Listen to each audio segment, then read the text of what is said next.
is your copy? Take out your copy. Okay, students, today we are going to read about the argumentative essay. What is an argumentative essay? We will discuss about the structure of the essay and how you will answer the question, how you will express your opinion, your views, and the way of counter argument also. So, in a argumentative essay, we will have some specific claim. Look at here, an argumentative essay presents a specific claim or argument. Claim or argument. Argument means, argument ki? Torko, jukti. Jukti diye bujhate hobe, claim korte hobe, okay, this is right, this is wrong. In this way, you have to raise your own opinion, raise your own point of view, your own perspective, and supports it with evidence and reasoning. Kichu proman thakte hobe, kichu, okay, you can cite some example of some survey. Survey te ei hoyechilo, you can give some evidence, you can have some allusion. Argumentative essay te tahole amra ki pelam je ekhane যুক্তি দেখাতে হবে, আপনাকে আবার counter আর্গুমেন্টও করতে হবে এবং কিছু example দিয়ে, কিছু এভিডেন্স, কিছু রিজনিং, মানে কিছু যুক্তি তর্কের মাধ্যমে আপনাকে আপনার যে যুক্তিটা সেটা প্রমাণ করতে হবে, সেটা উপস্থাপন করতে হবে। নাও look, here is a question for you. Plastic pollution is threatening marine life at an alarming rate. Plastic pollution কি হচ্ছে? marine life. Marine life means সমুদ্রে পানির, মানে marine হচ্ছে কি জলজ, তাই না? যে পানির যে ইয়েগুলো থাকে না, জীবজন্তু, মাছ, হ্যাঁ, the other animals, তো এদের জন্য কি খুব হুমকি স্বরূপ, threatening at an alarming rate. আমরা যা কিছু এই যে প্লাস্টিক ফেলছি সেগুলো কি নদীতে চলে যায়, নদী থেকে গিয়ে সমুদ্রে গিয়ে সবগুলো ওখানে চলে যায় না, আলটিমেট ডেস্টিনেশন তো ওখানে।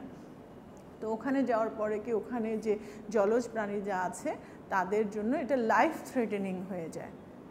এগুলো নিয়ে কিন্তু অনেক রকম মুভি করা হয়েছে, you can have okay, if you get time you can watch those movies. It is destroying our marine ecosystem. এই প্লাস্টিক পলিউশন থেকে আমাদের যে মেরিন জলজ যে ইকোসিস্টেমটা সেটাকে ডিস্ট্রয় হচ্ছে। Do you agree or disagree? Give reasons for your answer. এখন argumentative এসেতে এরকমভাবে হবে যে আপনি কি এটা অ্যাগ্রি করেন না করেন না, এবং অ্যাগ্রি যদি করেন তাহলে তার কিছু রিজন দিতে হবে, যদি ডিসঅ্যাগ্রি করেন সেটাও আপনার বিষয়। This is your perspective and you have to express it in words. Now, look at, in a essay there should be some introduction, introductory parts, there should be some body paragraphs, there should be some arguments, counter arguments, and at last conclusion. এইরকম চারটা পার্টের মধ্যে একটা এসে যখন লিখতে যাবেন চারটা পার্ট থাকবে, and you have to adjust, you have to correlate those parts by transition words. কিছু transition words আমরা শিখেছিলাম in the midterm আমরা কিছু transition words শিখেছিলাম না, moreover, however, on the other hand, but, also, in contrary, এই যে opposite হলে একরকম, হ্যাঁ, সেম হলে একরকম। তো এই যে এই ট্রানজিশন ওয়ার্ডসগুলো ইউজ করলে কিন্তু আপনার রাইটিং স্টাইলটা অনেক এনরিচড হবে। নাও আমাদের তাহলে কোয়েশ্চেন কী ছিল? মেরিন লাইফ নিয়ে, যে প্লাস্টিক পলিউশন যে মেরিন লাইফকে, মেরিন ইকোসিস্টেমের অনেক ক্ষতি করছে, সেটা নিয়ে আমাদের কোয়েশ্চেন। নাও ব্যাকগ্রাউন্ড ইনফরমেশন কি করতে হবে? ইন্ট্রোডাকশনে যেমন কিছু কথা লিখতে হবে যে brief context about the issue, কি ইস্যু, এটা কিন্তু দিস ইজ অ্যান এক্সাম্পল। আপনাকে অনেক সময় দেয় যে online learning is better than classroom learning, বা classroom learning is better than online learning. You have to show your own perspective, you have to show your own views. So প্রথম যে সেন্টেন্সটা ইন্ট্রোডাকশনে থাকবে একটা ইন জেনারেল সেন্টেন্স থাকবে, plastic pollution has become a global environmental concern with millions of tons of plastic waste entering our oceans yearly. ওই যেটা বললাম যে এই যে আমরা রাস্তা পথে ঘাটে প্লাস্টিক ফেলি, এগুলো কি ধুয়ে টুয়ে পানির সাথে চলে যায়, যে গার্বেজে ফেলে সেখান থেকে কি হয় পানির সাথে মিশে নদীতে চলে যায়, নদী থেকে কি আলটিমেটলি সমুদ্রে চলে যায়। তো সেখানে যাচ্ছে যে প্রতি বছর কি হয় millions of tons of plastic West এগুলো চলে যাচ্ছে এন্টারিং আওয়ার ওশানস। এটা একটা মনে করে ইন্ট্রোডাক্টরি একটা সেন্টেন্স। তো এইভাবে একটা প্রথম দিকে প্রথম যে প্যারাগ্রাফে থাকবে দ্যাট ইজ ইন্ট্রোডাকশন। ইন্ট্রোডাক্টরি প্যারাগ্রাফে you have to write a general sentence, একটা সাধারণ একটা সেন্টেন্স লিখতে হবে। And clearly state your main argument or position. তারপরে আপনি কোন পক্ষে আছেন, যেটার পক্ষে যে টপিকটা দেয়া হয়েছে, যে পক্ষে আছেন না বিপক্ষে আছেন সেটা বলবেন। যে we must take immediate action to reduce plastic uses and implement more sustainable alternatives to protect our marine ecosystem. তার মানে কি দেখেন এই সেন্টেন্সটা থেকে বোঝা যাচ্ছে যে আপনি এই যে বিষয়টা দেয়া হয়েছে, যে টপিকটা দেয়া হয়েছে তার কি বলছেন যে আপনাকে আমাদেরকে কি করতে হবে, we must take immediate action to reduce plastic uses. Reduce অর্থ কি? কমানো। তার মানে কি আপনি এইটার বলছেন যে না এটা ঠিক নয়, তাই না? আপনি এই যে বলছেন যে থ্রেটেনিং ইজ লাইফ থ্রেটেনিং, তার মানে কি আপনি এই যে লেখকের বা যে কোয়েশ্চেন করছেন তার ভিউর সাথে আপনার ভিউ মিলে যাচ্ছে যে আমাদেরকে প্লাস্টিকের ইউজেস কমাতে হবে এবং আমাদেরকে কি করতে হবে sustainable alternatives to protect our marine ecosystem, এবং আমাদের কিছু অল্টারনেটিভ কিছু চিন্তা করতে হবে, বিকল্প ব্যবস্থা। প্লাস্টিকের বিকল্প কি, আমরা পেপার ইউজ করতে পারি যেগুলো মাটির সাথে গলে যায় তাই না, পচে মিশে যায়। We can use jute products আমরা ইউজ করতে পারি so that it can mix with the soil and yes water or soil, okay, so that environment can be safe. তাহলে ইন্ট্রোডাকশনে দেখি আমরা ইন্ট্রোডাকশনটা আমরা তাহলে বুঝেছি যে এরকম ফার্স্টে একটা সেন্টেন্স থাকলো, একটা বা দুটা সেন্টেন্স থাকলো জেনারেল, তারপরে আপনি কোন পক্ষ বোঝানোর জন্য আপনি বলছেন যে আমাদের এটা এখন রিডিউস করতে হবে। Now body paragraph. বডি প্যারাগ্রাফে কি থাকবে? বডি প্যারাগ্রাফে the main idea of each paragraph. Body paragraph, the first step towards addressing the plastic pollution crisis is reducing single-use plastic corruption. You can write these sentences. These are very important sentences for you. Okay? আপনারা এই সেন্টেন্সগুলো লিখে নিতে পারেন, কারণ দেখেন প্রথমেই বলছে যে প্রথমে ওখানে বললেন যে আমাদের প্লাস্টিকের ইউজেস কমাতে হবে, তারপরে ওইটারই সাথে কিন্তু একটা লিঙ্ক থাকলো যে প্রথম ধাপটা কি করতে হবে, এই যে প্লাস্টিক পলিউশন ক্রাইসিসকে অ্যাড্রেস করার জন্য is reducing single use plastic consumption. এটাকে মানে প্লাস্টিকের যে ব্যবহার, কনজামশন মিনস ব্যবহার।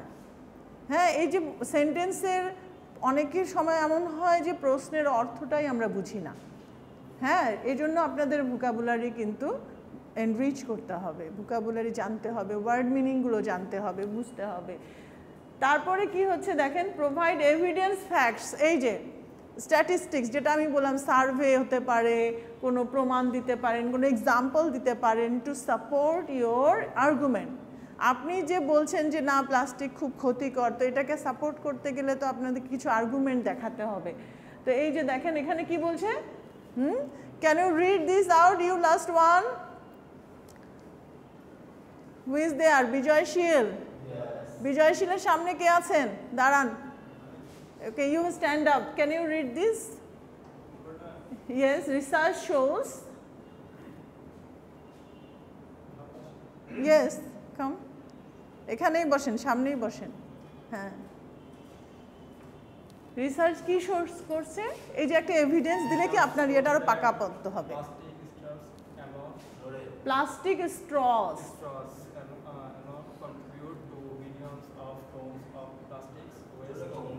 অ্যানুয়ালি মানে কি ওই যে ইয়ারলি বাৎসরিক। Many marine animals suffer from ingestion or entanglement.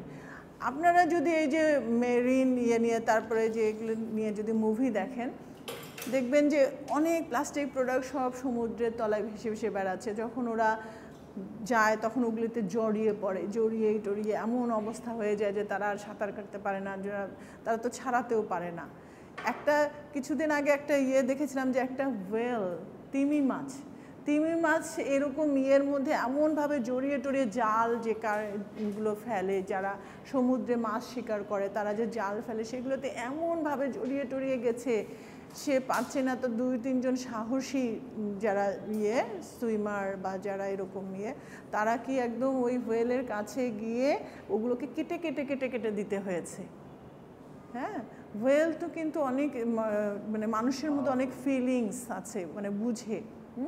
তো সেই ওয়েল যখন কেটে দিয়ে তারপরে যখন সে ছাড়া পেল তখন সে এত গ্রেটফুল, এত কৃতজ্ঞ হলো সে এবং মানুষের কাছে এসে, আমি এটা পড়েছিলাম, এসে আবার তার কাছে মানে পশু তো তার কৃতজ্ঞতা জানায় কিভাবে, সে তো আর মুখে বলতে পারছে না, কিন্তু সে মানে মানুষের কাছে আসছে এবং এমনি দিট ইজ ইনক্রেডিবল, আনবিলিভেবল। হ্যাঁ, আনবিলিভেবল একটা বিষয়। তো এইটাই বলছে যে এসব প্লাস্টিক প্রোডাক্টস এইসবগুলো পানিতে যেগুলো যায় আমরা তো চিন্তা করি না যে এগুলো সমুদ্রে যে এইভাবে ভেসে বেড়াচ্ছে, এগুলো যখন মাছেরা মেরিন এই যে সব প্রাণীগুলো এগুলো যদি জড়ায় যায় তাহলে কি হচ্ছে, এই যে millions of tons of plastic waste, এবং এগুলো কি সাফার ফ্রম ইনজেকশন আর এন্ট্যাঙ্গলমেন্ট মানে জড়ায় যাচ্ছে, তখন তো ওদের অনেকে এইভাবে মারাও যায়। হ্যাঁ, তো এই যে এইভাবে করে কিন্তু আপনার সেন্টেন্সগুলো গুছায় লিখতে হবে, ভালো করে সুন্দরভাবে গুছিয়ে আপনার যে আর্গুমেন্টটা প্রকাশ করতে হবে। তারপর এখানে হচ্ছে কি কাউন্টার আর্গুমেন্টে কি আসছে দেখি, অ্যাকনলেজ আর রিফিউট অপোজিং ভিউ পয়েন্টস। হ্যাঁ, তাহলে এই যে দেখি আমরা এখানে কি হচ্ছে, সাম আর্গু দ্যাট মানে বলছে যে কেউ বলতে পারে এমনভাবে যে banning plastic straws is inconvenient for consumers, মানে ব্যান করা কি, ব্যানিং হচ্ছে নিষিদ্ধ করা। হ্যাঁ, প্লাস্টিক প্রোডাক্টসগুলো নিষিদ্ধ করলে কি হবে, কনজিউমার্স মানে যারা কাস্টমার, আমরা যারা ভোক্তা, হ্যাঁ, তাদের জন্য ইনকনভিনিয়েন্ট মানে অসুবিধায় পড়ে যাবে। But the long term environmental benefits far outweigh the temporary environments, মানে আপনিই বলছেন যে কেউ এভাবে বলতে পারে, আবার আপনি এর সলিউশনটাও দিয়ে দিচ্ছেন যে এই লং টার্ম এনভায়রনমেন্টাল বেনিফিটস, মানে প্রথমে বললেন যে না প্লাস্টিক প্রোডাক্ট বাদ দিয়ে আমরা অল্টারনেটিভ কিছু ইউজ করব, কিন্তু এটাও বলে দিচ্ছেন যে কেউ হয়তো আর্গু করবে যে প্লাস্টিক প্রোডাক্ট না থাকলে কনজিউমারদের সমস্যা হবে, জুট ব্যাগ বা পেপার ব্যাগ এগুলো অনেক এক্সপেন্সিভ, প্লাস্টিক তো একটু সস্তায় আমরা পাচ্ছি, কিন্তু এটা যে এনভায়রনমেন্টের জন্য কত বড় ক্ষতি। হ্যাঁ, তো সেটাই বলছে যে long term environmental benefits far outweigh the temporary inconvenience, মানে দীর্ঘমেয়াদী এই যে একটা বেনিফিট আমরা পাবো, পরিবেশে যে উপকার পাবো সেটা আউটওয়ে করবে, মানে সেটা ছাড়িয়ে যাবে। সো আমরা সাময়িক কষ্ট হলেও আমরা ধরেন ইউজ কম করলাম, একটু হিসাব করে চললাম, একটু কম ইউজ করলাম, অল্টারনেটিভ কিছু বের করতে হবে to save the marine ecosystem.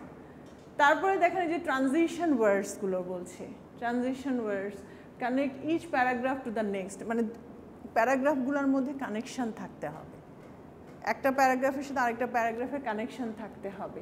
তাহলে একটা এগুলো জাস্ট সিম্পল এক্সাম্পল, আপনারা যে এইগুলো খালি জাস্ট ইয়েগুলো খেয়াল রাখবেন যেন একটা প্যারাগ্রাফের সাথে আরেকটা প্যারাগ্রাফকে আমরা কানেক্ট করতে পারি।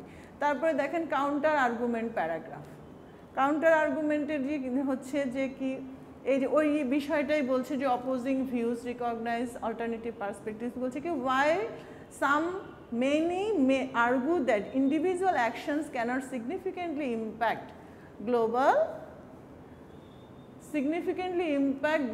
plastic pollution. The cumulative effect of collective efforts must be considered. এখান থেকেও কিন্তু দেখেন ওয়ার্ড মিনিংগুলো কিউমিউলেটিভ ইফেক্টস। কিউমিউলেটিভ মানে কি একসাথে সামগ্রিক একটা ইফেক্টস পড়বে of collective efforts must be considered মানে এই সেন্টেন্সগুলো আপনারা লিখে রাখেন। এগুলো এই ধরনের ধরেন কারেক্ট সেন্টেন্স বলে একটা যে এসে পড়ে যখন একজন টিচার পড়বে না অটোমেটিক কারেক্ট সেন্টেন্স দেখলে কিন্তু মার্কসটা ভালো আসবে। তারপরে দেখেন counter argument and rebuttal session. আপনারা যদি ডিবেট করে থাকেন, ডিবেট যদি কেউ স্কুল কলেজে করে থাকেন তো ওখানে দেখবেন যে রিবাটাল মানে ওখানে হচ্ছে যে হ্যাঁ যুক্তিখণ্ডন একটা ইয়ে থাকে যে কি বলছে হাউএভার। এই যে হাউএভার কিন্তু ট্রানজিশন ওয়ার্ড বললাম না যে মোরওভার হাউএভার যা হোক এই ধরনের। হ্যাঁ individual actions when multiplied across millions of people can substantially reduce plastic waste. Small changes in behavior such using reusable bags, এই যে reusable প্লাস্টিক তো আমরা ইউজ করে ফেলে দেই কিন্তু বলা হচ্ছে যে আমরা এখানে কিন্তু দেখেন সলিউশনগুলো কিভাবে আসছে যে আমরা রিইউজেবল ব্যাগ এমন যে চটের ব্যাগগুলো আমরা ইউজ করতে পারি যেগুলো আমরা বারবার ব্যবহার করতে পারি। And containers can have a significant positive impact. Reusable অনেক আমরা দেখেন one time dish one time box এগুলো ইউজ করে ফেলে দিই কিন্তু এরকম না করে আমরা যদি রিইউজেবল আইটেম যেগুলো হচ্ছে এনভায়রনমেন্ট ফ্রেন্ডলি সেগুলো ইউজ করতে পারি। তো আপনাদেরকে এভাবে করে ডিটেলসে বলা হচ্ছে যে so that you can think of yourself. আপনারা যদি নিজেরা চিন্তা করতে পারেন একটা বিষয়ে পজিটিভ নেগেটিভ কি অ্যাডভান্টেজ ডিসঅ্যাডভান্টেজ এটাই তো হচ্ছে আর্গুমেন্টেটিভ এসে বলেন আর্গুমেন্টেটিভ প্যারাগ্রাফ বলেন আর্গুমেন্টেটিভ রাইটিংয়ের কাজই হচ্ছে যে এভরিথিং তার পজিটিভ হতে পারে নেগেটিভ হতে পারে। আপনি আর্গুমেন্ট দেখাচ্ছেন আবার আপনি কাউন্টার আর্গুমেন্ট দেখাচ্ছেন। এরপরে লাস্টে কি আসছে কনক্লুশন। হ্যাঁ কনক্লুশনে আসবে কি যে প্রথম যে সেন্টেন্সটা সামারাইজড একটা হবে এবং একটা প্রথম সেন্টেন্সটারই আবার নতুন করে in conclusion adopting sustainable practices and reducing single-use plastic is crucial for preserving our oceans and marine life. হ্যাঁ reducing single-use plastic is crucial মানে কি খুবই ইম্পর্টেন্ট খুবই দরকার এবং এটা মানে সময়ের দাবি for preserving our oceans and marine life. ওকে তারপরে দেখেন কনক্লুশনে আবার লাস্টে কি থাকতে হবে যে এমন একটা সেন্টেন্স দিয়ে শেষ করতে হবে যাতে আপনার রিডাররা বুঝতে পারে যে আপনি কিছু স্পেসিফিক স্টেপের কথা বলছেন। এখন লাস্টে দিতে পারি আমরা এভাবে যে ইট ইজ আওয়ার রেসপন্সিবিলিটি। এটাও কিন্তু ইন জেনারেল একটা কথা যে to make environmentally conscious choices মানে যাতে মানে আমরা বলি না লাস্টে কিন্তু শেষে গিয়ে এমন একটা সেন্টেন্স লিখবেন যে to make us to make us conscious and advocate for policies that prioritize the health of our planet. দেখেছেন health of our planet আমাদের এই যে প্ল্যানেটের স্বাস্থ্য তার মানে কি এনভায়রনমেন্টটাকে ঠিক রাখা। তো রাইটিংয়ে কি যত আপনারা এভাবে পড়বেন যত ডিফারেন্ট ওয়েতে লেখার চেষ্টা করবেন তত কিন্তু আপনাদের রাইটিং আরও অনেক বেশি সমৃদ্ধ হবে and you will be enriched in writing. By collectively embracing sustainable alternatives we can contribute to a cleaner and healthier future. এই সেন্টেন্সগুলো this sentences are very much important for you. Last সেন্টেন্সগুলো দেখেন যে healthier and cleaner future. Okay যে এইভাবে করে কিন্তু আমরা আমাদের ভবিষ্যৎটাকে আরও বেশি হেলদিয়ার আরও বেশি স্বাস্থ্যসম্মত আরও বেশি পরিষ্কার আমরা করতে পারি। তো এভাবে করে যদি আমরা step by step okay you have to follow this type of structure to write an argumentative essay. Argumentative এসেতে এরভাবে করে যে আর্গুমেন্ট দিলেন যুক্তি দিলেন তারপর কাউন্টার আর্গুমেন্ট দিলেন কিছু এভিডেন্স দিতে পারেন, ওখানে যেমন রিসার্চ শোজ দ্যাট, আপনারা দিতে পারেন survey, in a survey we found that, এইভাবে করে দিতে পারলেন, একটা এভিডেন্স থাকলো, তখন আরও আপনার যুক্তিটা আরও মজবুত হবে। ওকে, and for the final term we will have some vocabulary, some word meanings. On the board you can see those word meanings, and I will ask you in the next class, and today I am giving you the meaning. Superficial means, Omar? Superficial. Superficial অর্থ হচ্ছে যে বলে না ভাষা ভাষা, shallow, shallow, external, যেটা হচ্ছে উপরিভাগ, on the surface লেভেলে থাকে, not in depth. ওকে, মানে বাংলা অর্থ ইংলিশ অর্থ দুটাই জানতে হবে। এক্সটার্নাল মানে যেটা বহির দিকে, সুপারফিশিয়াল, এক্সটার্নাল, এটা হচ্ছে external. Okay, it will be external. Okay, thank you. External, shallow আর এক্সটার্নাল, মানে বাংলা অর্থটাও বুঝতে হবে, না হলে না মনে থাকবে না। শ্যালো, ওকে, যারা লিখেননি তারা লিখে নেন। ওকে, ইনটিউটিভ, ইনটিউটিভ অর্থ হচ্ছে কি, ইনটিউটিভ হচ্ছে সহজাত, সহজাত, ন্যাচারাল, ন্যাচারাল, প্রাকৃতিক বা ইনটিউটিভ বলে যে কিছু ইনটিউশন পাওয়ার থাকে যেটা অনেকে একটা বুঝতে পারে, হ্যাঁ, এটা হচ্ছে সহজাত। তারপর ডিলিজেন্ট, ডিলিজেন্ট, DILIGENT, ডিলিজেন্ট হচ্ছে কি বলেন? ডিলিজেন্ট অর্থ হার্ড ওয়ার্কিং। এগুলো কিন্তু okay tomorrow I will ask you. Okay, Placid, Placid randomly জিজ্ঞেস করবো দু চারটা, তাহলে হবে কি যে আপনারা একটু হলেও বাসায় একটু চেক করবেন। পিসফুল, পিসফুল মিনস বাংলা অর্থ কি শান্তিপ্রিয়, শান্তিপ্রিয়, পিসফুল। দেন শ্রুড, শ্রুড, এটা তো আমরা কিন্তু ওয়ার্ডটা জানি, হ্যাঁ, কিন্তু অনেক সময় দেখা যায় কি যে এক্স্যাক্ট মিনিংটা না জানলে মানে বুঝতে পারছি যে শ্রুড অর্থ কি, শ্রুড বলি না, এটা হচ্ছে ক্লেভার, নেগেটিভ সেন্সে ক্লেভার। কানিং, কানিং বলতে পারি আমরা, shrewd, clever, yes, cunning, cunning negative, shrewd. এই সব ওয়ার্ডগুলো কিন্তু আপনাদের সেই বইটা থেকে যেটা গ্রুপে দেয়া আছে।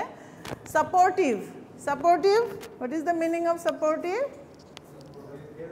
হেল্পফুল, হ্যাঁ, যে হচ্ছে খুবই হেল্পফুল, বলে না যে হেল্পফুল মেন্টালিটি, হেল্পফুল। তারপরে এক্সট্রাভাগান্ট, এটা বাংলা অর্থগুলো লিখে রাখেন।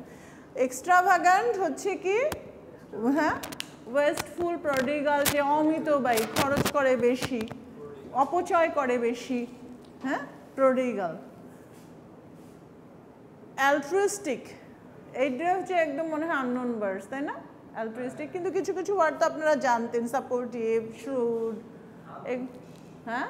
আনসেলফিশ, আনসেলফিশ, আনসেলফিশের বাংলাটা কি হচ্ছে? আনসেলফিশ কি, নিঃস্বার্থ, সেলফিশ, হ্যাঁ, গুড, ওকে, মানে সেলফ, হ্যাঁ, সেলফলেস বলে না যে নিঃস্বার্থ, যে নিঃস্বার্থভাবে অন্যের জন্য করে, অ্যালট্রুইস্টিক। নেইভ, নেইভ, ইনোসেন্ট, ইনোসেন্ট ওয়ার্ডটা কিন্তু আমরা সবাই জানি, কিন্তু নেইভটা হয়তো অনেকেই জানতাম না। Naive means innocent. Perfectionist, imposing overly high standards, মানে অনেক বেশি খুঁতখুঁতে বা অনেক বেশি একদম পারফেক্ট না হলে ভালো লাগে না, পারফেকশনিস্ট। তারপরে কি ইম্পালসিভ, ইম্পালসিভ তিহ moving, moving, yes. Extrovert, extrovert, সজীব, এক্সট্রোভার্ট, ইন্ট্রোভার্ট, এই কথাগুলো কিন্তু আমরা সবসময় বলি, হ্যাঁ, ইয়েস, ও, ওকে, আচ্ছা। আর এখানে কি আছে? সোশিয়াবল, সোশিয়াবল, যে সবার সাথে মেশে, সামাজিক, হ্যাঁ, মিশুক, মিশুক বলে, তাই না, এক্সট্রোভার্ট। তারপরে ইফিউসিভ, ওভারফ্লোয়িং। রিজার্ভড, রিজার্ভ কথাটা কিন্তু most common we use in our day to day life, যে বলি না যে খুব রিজার্ভ, হ্যাঁ মানে কি হ্যাঁ স্লো টু এক্সপ্রেস ইমোশন আর ওপিনিয়ন মানে যে গুরুগম্ভীর একটু ধীরে সুস্থে কথা বলে বা তার মতামত একটু ধীরে অনেকে আছে না চট করে বলেন হ্যাঁ এটাতে যারা রিজার্ভ তারা একটু ধীরে ধীরে সুস্থে কথা বলে disdainful অর্থ what's the meaning of disdainful yes contemptuous scorn কথাটা হয়তো আপনারা হ্যাঁ scornful মানে অবজ্ঞাপূর্ণ বাংলাটাও লিখে রাখেন বাংলাটা নিচে লিখে রাখেন অবজ্ঞাপূর্ণ তাহলে ভুলে যাবেন না এত সুন্দর করে এত কষ্ট করে লেখানো হচ্ছে so that you can understand এবার ইউ ক্যান জাস্ট মানে you can remember the meaning otherwise if you just memorize you will forget শুধু মেমোরাইজ করে কিন্তু মনে থাকে না সেটা হচ্ছে কি যে মানে একটু কীভাবে হ্যাঁ ইউজ করতে হবে এবং yes as Bangla is our mother tongue we have to know Bangla meaning also তাই না বাংলার মিনিংগুলো না জানলে আবার মনেও থাকবে না যেমন ধরেন স্কর্নফুল এই word I think some of you may hear this word for the first time তাই না হয়তো প্রথম শুনছেন কন্টেম্পচুয়াস মানে ঘৃণাপূর্ণ অবজ্ঞাপূর্ণ বা ঘৃণাপূর্ণ এটা হচ্ছে disdainful. So today only 15 words we are learning and tomorrow I will give you another 15 or 20 words with meaning also so that you can read at home and remember it properly. And do you have any other question to ask or about the argumentative essay? Upasthiti, okay. Attendance, presence, okay. So